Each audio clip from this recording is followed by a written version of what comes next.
Superman is dead, allegedly. Yes, yes. So what does that mean for you? Are we going to see you less this season? I was there for like a week. I was in Vancouver for a week, and no, I'm kidding. No, yes, definitely be there. And there's always, many tools and flashbacks and whatnot. So, but no, we are doing Death of Superman, and in a very much like our kind of way.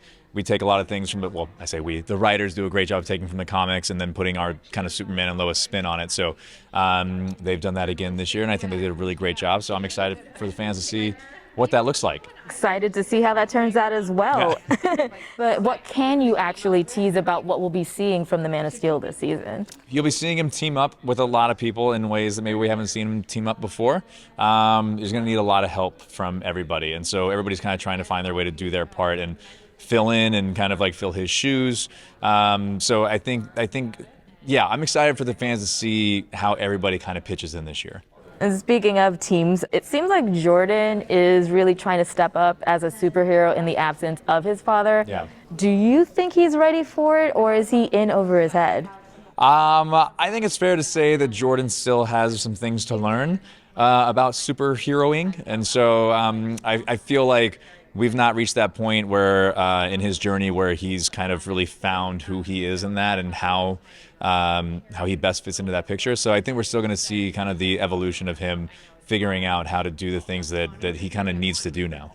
Yeah, he's still growing. He's still learning. Right? Still got to figure it out. And can you talk about your final day on set? Yeah, it's so hard to put into words, but I mean, it's like I said, it's been 8 years of playing the character, 4 years on this show.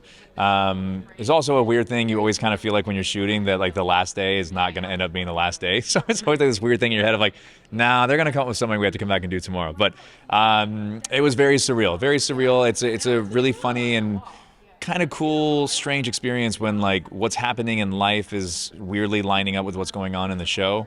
And there was a little bit of truth to that in like our last day of shooting. And so it's kind of a gift actually to be able to kind of just lean into what's really personally going on in the moment for yourself and kind of mirror that with the characters. So it was an interesting day on set, but it was, a lot of fun. It took a long time to leave. A lot of, Bitsy and I both had a chance to say something to the crew at the end of the day, which was really nice. And then kind of just hung out and like chatted with people here and there. And there's nowhere to really go, nowhere to get to. We had no next day. So it's just nice to have that time with the cast and with the crew to just kind of chat and, reminisce a little bit about how great of an experience it was. It was a really special set. So very grateful. And it's great that you got to actually say goodbye, like you knew. Yeah. No, if we had we ended at the end of season 3, I think we were all confident that we were going to come back for a 4th, and so no one ever said any goodbyes or anything.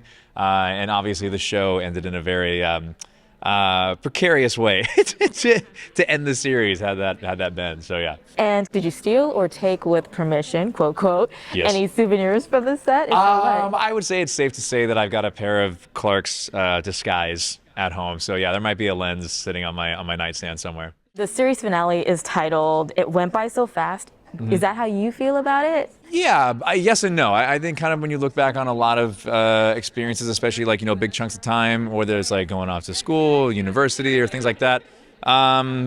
Yes, looking back, it feels like it went by in a flash, but also we had some, really, really crazy experiences with this. I mean, it started, really 8 years ago, and so that's a big chunk of time, but even our first season being shot in the middle of COVID and being one of the first productions to get up and running during that time, it was a 10-month shoot that felt much, much longer, just being, kind of locked in another country and not able to leave and not have anyone come visit. So the experience itself felt very long. So it does feel like it went by very fast, but at the same time, these last 4 years really have been like very, very full. And so very grateful for them.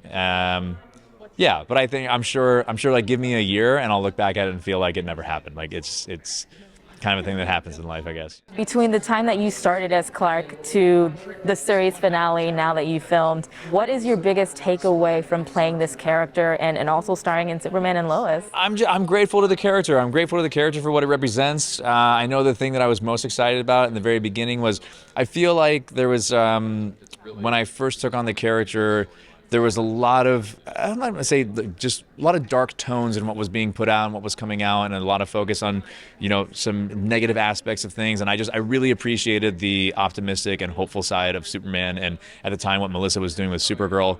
So I feel very much appreciative that there is a character to look to for those things. And crazy things going on in the world, it's easy to get caught up in all the negative, and it's very much there. But at the same time, I also do think that hope and being optimistic is an ever-present thing as well. So, and that is important. You need it, right? Yeah. Yes, all the time. Awesome. And finally, are you really excited about Tom Kavanagh coming into the series finale? Oh my God, I can't wait. I absolutely love Tom Kavanagh. He's just the best. When he directed, it's just like the most amazing energy to have on set. Such a great guy to have, kind of just like, steering the ship when he's there. And so it was so much fun, but to have him come back in this capacity, which I won't give away too much, just so much fun. We're lucky to have him every time he comes around.